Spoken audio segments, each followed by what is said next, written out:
Hello বন্ধুরা, আজকে আমি দেখাবো মাইক্রোস্কোপ দিয়ে আইসক্রিমের গভীরে কি পাওয়া যায়। 400 পিক্সেল গভীর করে আমরা দেখতে পাচ্ছি মাইক্রোস্কোপের ভিতরে অনেক জীবাণু পাওয়া যাচ্ছে।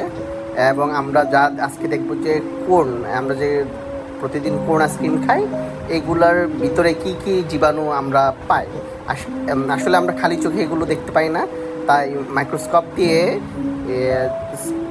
400 ফিট পিক্সেলে আমরা দেখব আসলে এই সূক্ষ্ম ব্যাকটেরিয়া আর ভাইরাসগুলা কিভাবে আমাদের দেহে আইসক্রিমে মাধ্যমে ক্ষতি করছে। এবং আইসক্রিম খুবই মারাত্মক একটা জিনিস, তার জন্য আমরা আইসক্রিমকে অবশ্যই বর্জন করতে হবে।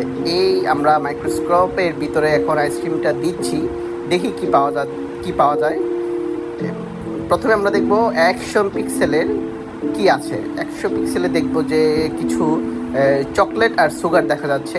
এখানে চকলেট আর সুগার এগুলা হচ্ছে, এখানে কিছু না, 100 পিক্সেলে দেখা যায় না আসলে কি কি আছে।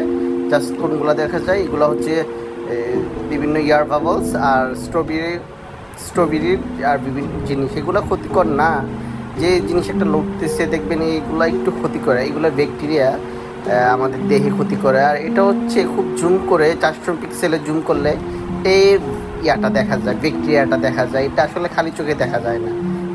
Pending by.